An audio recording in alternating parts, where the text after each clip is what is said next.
Buen día, compañeros. Buen día, licenciado. Somos el grupo A2 y en esta oportunidad vamos a presentarles la norma internacional de contabilidad NIC 12, impuestos a las ganancias.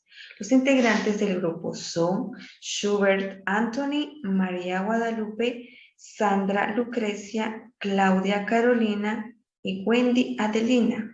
El principal objetivo de esta norma es prescribir el tratamiento contable del impuesto a las ganancias. El principal problema al contabilizar el impuesto a las ganancias es cómo tratar las consecuencias actuales y futuras, la recuperación en el futuro del importe en libros de los activos y pasivos que se han reconocido en el estado de situación financiera de una entidad y las transacciones y otros sucesos del periodo corriente que han sido objeto de reconocimiento en los estados financieros, que es una ganancia contable. Una ganancia contable es la ganancia neta o la pérdida neta del periodo antes de deducir los gastos por el impuesto a las ganancias. Iniciamos nuestra exposición con la primera expositora, Sandra Velázquez. Buenos días, compañeros. Yo les voy a hablar sobre el objetivo de la NIC 12. La norma establece el tratamiento contable sobre lo que son los impuestos a las ganancias y pues en esta norma nos habla un poco sobre el principal problema que sucede al contabilizar el impuesto a las ganancias, que es la forma de cómo tratar las consecuencias actuales y las que se van dando conforme el tiempo, las futuras. Estas pues suelen ser la recuperación del importe en libros de los activos o pasivos, las transacciones y otros sucesos del periodo corriente que han sido reconocidos en los estados financieros y pues cuando sea probable la recuperación de los valores contabilizados eh, que dan lugar a pagos fiscales futuros. La norma pues nos exige de que esto se reconozca como un pasivo por impuestos diferidos. El término impuesto a las ganancias. Pues este término se aplica sobre los ingresos percibidos ya sea por personas, empresas o cualquier entidad legal, que esto pues suele suceder por una venta de un activo de la entidad. E incluye todos los impuestos, ya sean nacionales o extranjeros. El impuesto corriente pues es la cantidad a pagar o la cantidad a recuperar por el impuesto a las ganancias relativo a la ganancia o pérdida fiscal que se dio durante el periodo. Muy buen día, compañeros. Siguiendo con la presentación, voy a hablarles sobre las definiciones. Dentro de las más importantes que encontramos dentro de la norma son los activos y pasivos por impuestos diferidos, diferencias temporarias y la base fiscal. Los activos y pasivos por impuestos diferidos. Los activos por impuestos son aquellas cantidades de impuestos sobre ganancias que esperamos recuperar en un periodo futuro, siempre que estén relacionadas con las diferencias temporarias deducibles, la compensación de pérdidas de periodos anteriores que aún no han sido objeto de deducción fiscal y la compensación de créditos no utilizados procedentes de periodos anteriores. El pasivo por impuesto diferido son las cantidades de impuesto sobre ganancias que esperamos pagar en periodos futuros siempre que estén relacionadas con las diferencias temporarias imponibles. Diferencias temporarias son aquellas diferencias que existen entre el importe en libros del activo o del pasivo en el estado de situación financiera y la base fiscal. Las diferencias temporarias pueden ser las diferencias temporarias imponibles y las diferencias temporarias deducibles.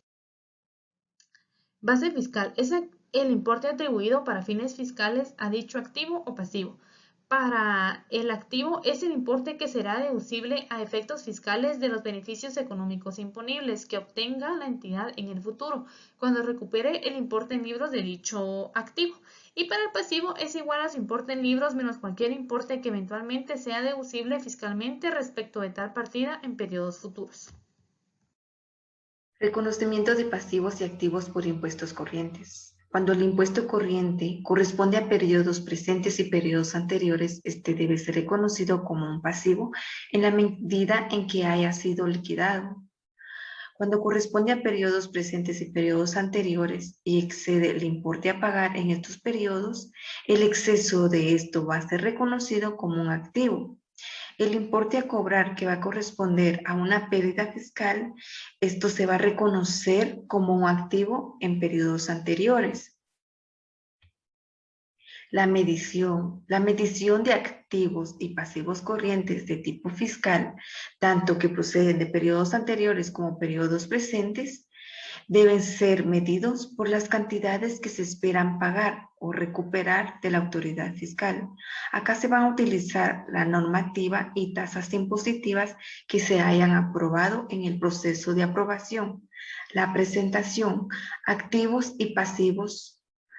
La compensación. Una entidad va a compensar activos y pasivos por impuestos corrientes.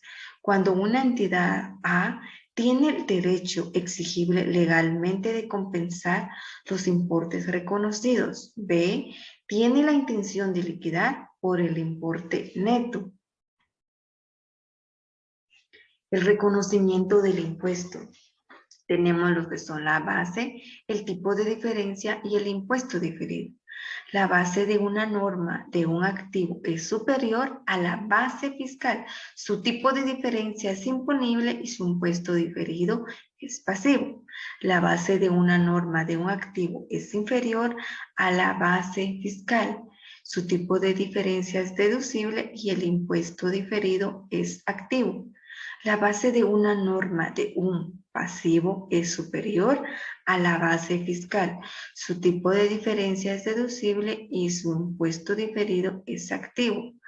La base de una norma de un pasivo es inferior a la base fiscal.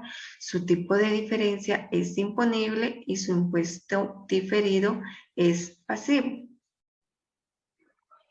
Reconocimiento de pasivos y activos por impuestos diferidos. La norma nos indica que se reconocerá un pasivo de naturaleza fiscal por causa de cualquier diferencia temporaria imponible, a menos que la diferencia haya surgido por el reconocimiento inicial de una plusvalía o el reconocimiento inicial de un activo o pasivo en una transacción.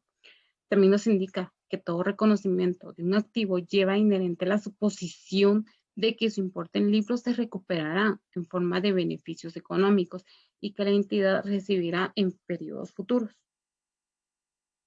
Ciertas diferencias temporarias surgen cuando los gastos o los ingresos se registran contablemente en un periodo, mientras que se computan fiscalmente en otros. Tales diferencias temporarias son conocidas también con el nombre de diferencias temporales. Algunos ejemplos que nos da la norma son los ingresos por actividades ordinarias por intereses que se incluyen en la ganancia contable en proporción al tiempo transcurrido.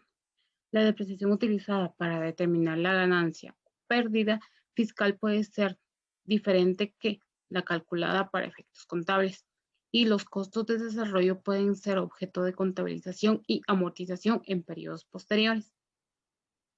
Pérdidas y créditos fiscales no utilizados. La norma nos indica que se debe reconocer un activo por impuesto diferido siempre que se puedan compensar con ganancias fiscales de periodos posteriores, pérdidas o créditos fiscales no utilizados. Reconsideración de activos por impuestos diferidos no reconocidos. La entidad evaluará nuevamente los activos por impuestos diferidos no reconocidos. En ese momento, la entidad procederá a registrar un activo de esa naturaleza, anteriormente no reconocidos, siempre que sea probable que las futuras ganancias fiscales permitan la recuperación del activo por impuestos diferidos. La medición. Los activos y pasivos por impuestos diferidos deben medirse empleando las tasas impositivas que se esperan sean de aplicación en el periodo en el que el activo se realice o el pasivo se cancele. Los activos y pasivos por impuestos, ya sean corrientes o diferidos, se miden usualmente empleando las tasas y las leyes fiscales que han sido aprobadas.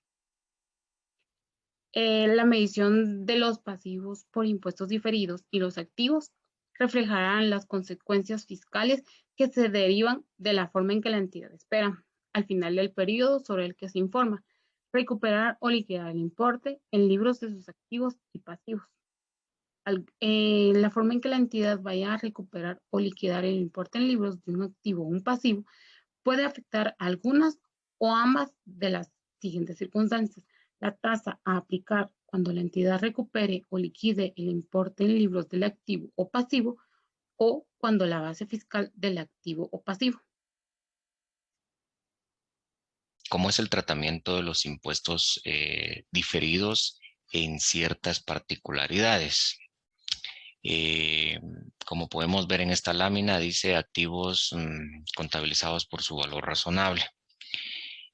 Otro tema también, las revaluaciones.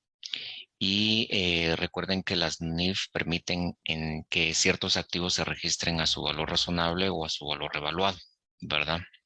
Generalmente el acto de revaluar el activo no resulta en un hecho gravable. Sin embargo, la futura recuperación del activo a través de su uso continuo, por su enajenación, llevará a que la entidad genere valores por pagar, o sea, gravables. Entonces, el valor podrá deducir del impuesto de renta con base en el costo, diferirá de aquel que se muestra contablemente con base al valor revaluado. Esto es lo que prácticamente se resume en esta lámina que podemos ver acá. Y aquí que dice que en otras jurisdicciones, sin embargo, la revaluación o reexpresión de un activo no afecta a la ganancia fiscal del periodo en que una u otra llevan el efecto y por tanto no se ajusta a la base fiscal. Pero si en ciertas jurisdicciones sí afectan pues base imponible las revaluaciones, entonces sí se debe afectar la base fiscal, ¿verdad? En cuanto a las diferencias temporarias, también pueden surgir de combinaciones de negocios. Y estas pueden surgir con limitadas excepciones, con aquellos activos identificables adquiridos o pasivos en una combinación de negocios. Esto afecta también la transferencia recibida, o sea, la plata enviada por la combinación y la adquisición de activos y pasivos a valor razonable, y esta diferencia se genera una plusvalía. Esa plusvalía puede generar, pues, en su momento, si esta afecta al tema gravable, una diferencia temporal. Sin embargo, tome en cuenta lo que dice acá en el último párrafo de esta parte. A pesar de que esos activos y pasivos afectarán el importe de la plusvalía, sin embargo, una entidad no debe reconocer los pasivos por impuestos diferidos que surjan del reconocimiento inicial. O sea que la NIC 12 prohíbe que en el reconocimiento inicial de la plusvalía reconozcamos un pasivo por impuesto diferido. Inversiones en subsidiarias, sucursales y asociadas, participaciones en acuerdos conjuntos.